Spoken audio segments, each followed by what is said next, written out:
فذكر إن نفعت الذكرى سيذكر من يخشى. الله سبحانه وتعالى كتاب كيس منزل كا محكم كاوحو كأمر النبي صلى الله عليه وسلم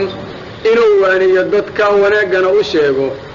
وانا ددك ينفعيس إنه وناقا قارسيو خيراتك وغير حماتذنا وقدقو.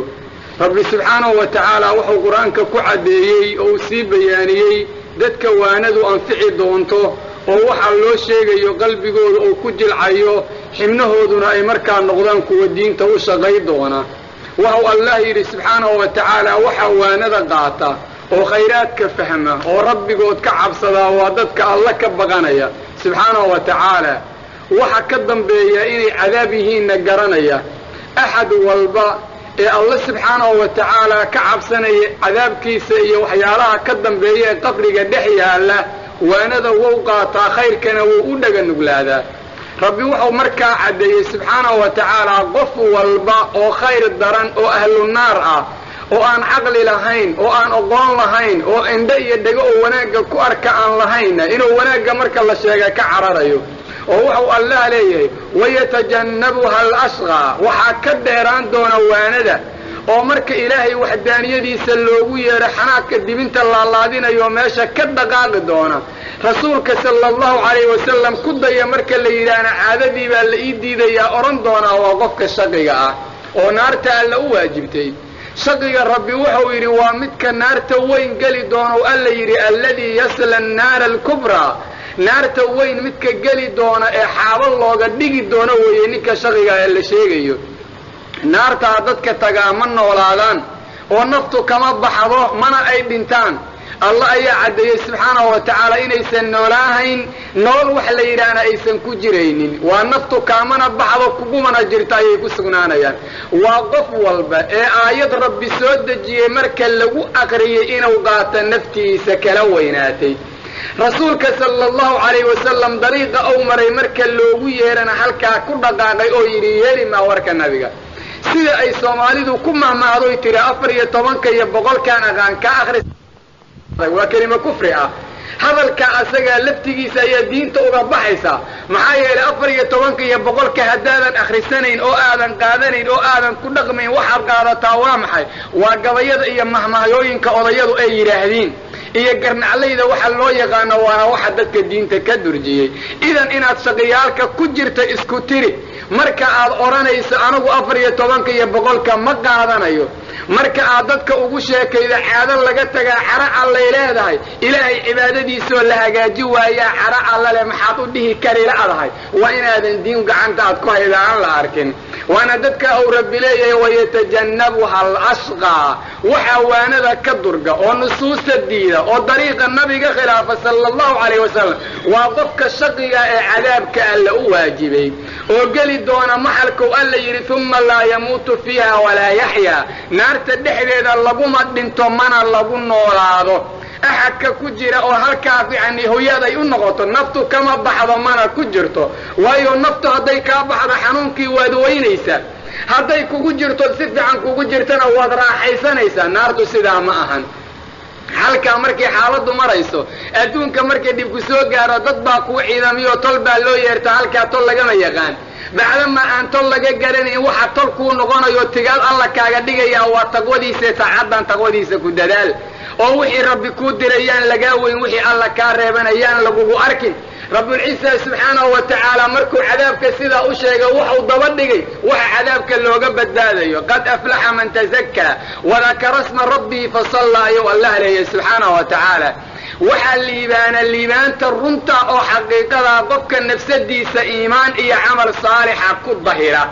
ظهيريدا لغو شيغايا صابون تفول الى ان لا اسكو دغ ما اهان اما وجهك كريم الله مرصدو waxa la isku dahira qalbiga in shirkiga xaqdiga iyo kibirka laga dahiro xinnahaagana macaasida laga dahiro oo jirkaaga diinta alla loogu shaqeeyo marka waa inaad xuska allada inta salaada alla ilaalida oo sahay ka dhigata waayo qofka salaada sahay ka dhiga oo wahdaaniyada alla dib u sugayaan dib u sidaba u suga ayaa naarta saqara la yiraahdo laga badbaadiyo gelaya dadka salaadu ay sahay u noqon weysay oo ilaahay diintiisa ku dadaali waaye oo qaala allahu iyo qaala rasuulullah daliil xaqa aan u arkin waa dadka dulloobayo darakaadka naarta ku degaya waana waxa aanu maanta ku sugannay allaha laga boqo subxaanahu wa tacaala bacdamaa rabbi noo sheegay dadka waansamaya inay dadka iimaanka la yihiin idan waxaan u soo gudaynaa marka waanada loo baahan yahay allah subxaanahu wa tacaala qur-aanka wuxuu ku yidhi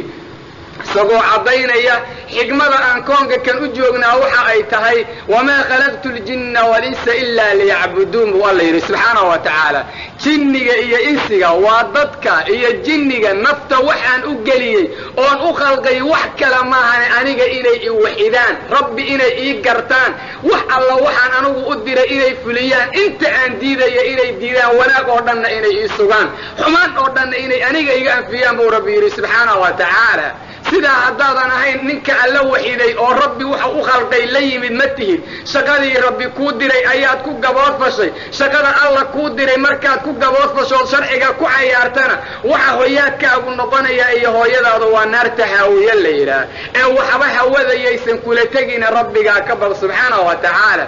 waayo alla wuxuu yidhi xayaatada waxaan kuu geliyey oo aan adduunka kuu keenay oon rixim hooyo kaaga soo saaray waa in wax walbo wanaaga aad ii sugtid xumaan walbana aad iga anfidid wax walboo rasuulkaygu la yimid inaad fulidid ayuu yidhi allah subxaanahu wa tacaala rasuulka uu soo dirsaday sala allahu alayh wasalam wax walbou la yimid inaad fulidid ood sunnadiisa noolidid waa waxaa nafta kuu geliyow allah leeyahay annagana waxay maanta naga taagan tahay nafta maxaa naloo geliyey 3 arrimood arrinta koowaad oo nafta naloo geliyey waa inaan lacag raadino arrinta labaad oo nafta naloo geliyey waa inaan qabyaalad u doonno arrinta saddexaad oo nafta naloo geliyey waa inaan xanta iyo beenta iyo ummadda isku dirkeeda kaliya ka shaqayno waa sidaan maanta ka dhiganay